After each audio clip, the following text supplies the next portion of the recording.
High, আজকে আমার অনেক ভালো লাগার কিছু কথা বলবো। ছোট্ট একটা ঘটনা। যখন কলেজ পড়তাম, গ্র্যাজুয়েশন চলছিল, তখন আমরা সাইকেলে করে কলেজে যেতাম। তো তার রাস্তার পাশে একটা শিমুল ফুলের গাছ ছিল। তো কখনো কখনো মনে হতো যে ইয়ার কি সুন্দর, মানে বসন্তকাল আসলে চারিদিকটা শুধু ফুলে ফুলে ভরে ওঠে, কি সুন্দর লাগছে। মানে এরকম কখনো হয়নি যে ওই ফুলগুলোকে নিয়ে যে বাড়িতে আসবো, তারপর মালা গাঁথবো বা গাছটা করে হাতে পরবো বা খোপাতে দেবো, এরকম কিছু না। কারণ আমি কখনো জানতাম না যে শিমুল ফুল নাকি খাওয়া যায়। আমি আজকে যখন ফুল কুড়িয়ে নিয়ে এসেছি কিছুক্ষণ আগে, শিমুল ফুল আর পলাশ ফুলের মধ্যে যে কি ডিফারেন্স আছে ওটা আমি একটু রিসার্চ করছিলাম। তো আমি জানতে পারি যে শিমুল ফুল নাকি খাওয়া যায়। তো এটা আমার জানা ছিল না, তো আজকে জানলাম। তো এরই মধ্যে আজ অনেকটা বছর বলতে 4-5 বছর কেটে গেছে, গ্র্যাজুয়েশন হয়ে গেছে। আজ বাইরে থাকি, যেখানে বাজার করতে গিয়েছিলাম আজকে, মানে বাড়ি যখন যাই হোস্টেল থেকে, তো অনেকগুলো ফুলের গাছ আছে এক জায়গাতে।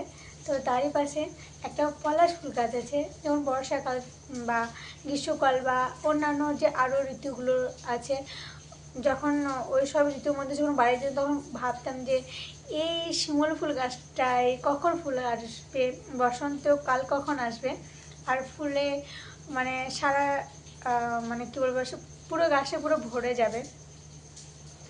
তো ফাইনালি আজ মানে 1 সপ্তাহ 2 সপ্তাহ ধরে ভাবছি যে কিছু ফুল কুড়িয়ে নিয়ে আসবো, কিন্তু কুড়িয়ে আর আনা হচ্ছে না। আর সাডেনলি কালকে ডিসাইড করেছি কিছু বাজার করতে যাবো। তো আজকে সকালে আমি যখন যাই, আমার মাথাতে এটাও ছিল না যে এখানে থেকে ফুল কুড়িয়ে নিয়ে যাবো। আমি জাস্ট চারিদিকটা জাস্ট তাকাই দেখছিলাম, দেখছি ফুলের গাছটা, আর ওর মানে নিচেতে পুরো মানে ফুলগুলো জাস্ট এত সুন্দরভাবে পড়ে আছে যে আমার তাকিয়ে থেকে থেকে মানে কি বলবো, মানে আমি এত আনন্দ পেয়েছি, মানে এত আমার ভালো লাগছে জিনিসটাতে। আমি না থাকতে পারে, আমি জাস্ট এতগুলো ফুল করে নিয়েছি, জাস্ট এতগুলো ফুল করে নিয়েছি, এক ঝুড়ি ফুল। মানে আমি এটা মানে আমি কারোর সাথে শেয়ার করতে পারছি না যে আমার এতটা খুশি লাগছে। সো আমি ভালো, আমার আমার চ্যানেলটা আমি পোস্ট করে রাখি। আমি যখন অনেক বছর পর, যখন হয়তো কোনো একটা কারণের জন্য হয়তো আমার আপসেট লাগবে বা হয়তো আবার বসন্তকাল ফিরে আসবে, তখন আমি এই ভিডিওটা বা এই ছবিগুলো আমি দেখবো, আর এটা আমার মেমোরিজ হয়ে থাকবে।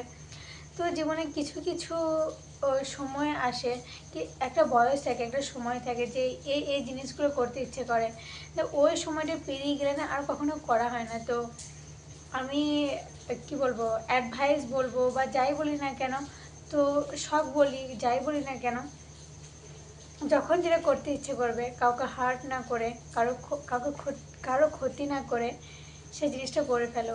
ওই বয়সটা কখনোই ফিরে আসবে না। আজ আমার গ্র্যাজুয়েশন হয়েছে 4-5 বছর হয়ে গেল, 2021-এ গ্র্যাজুয়েশন কমপ্লিট হয়েছে।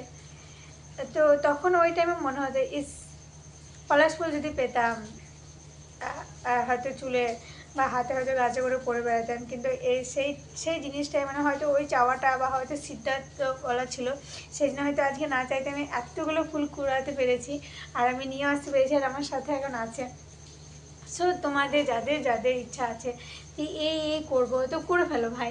কাউকে হার্ট না করে, কাউকে ক্ষতি না করে করে ফেলো। ওই জিনিসটা এতটা আনন্দ দেবে যে ওই ওই সময়টা কখনো ফিরে আসবে না। ওই টাইমে যে মানুষগুলোর সাথে থাকবে এমন কোনো কথা নেই, তুই করে ফেলো। আমি মানে এই ভিডিওটা অনেকটা লং হয়ে গেল, কিন্তু এটাই আমার বলার ছিল। যখন যেটা করতে ইচ্ছে করবে জাস্ট করে ফেলবা, জাস্ট করে ফেলবা। কিছু ভাবার দরকার নেই, কিছু শোনার দরকার নেই, জাস্ট করছি মানে করছি। ছোট্ট ছোট জিনিসে না হ্যাপি হতে হবে।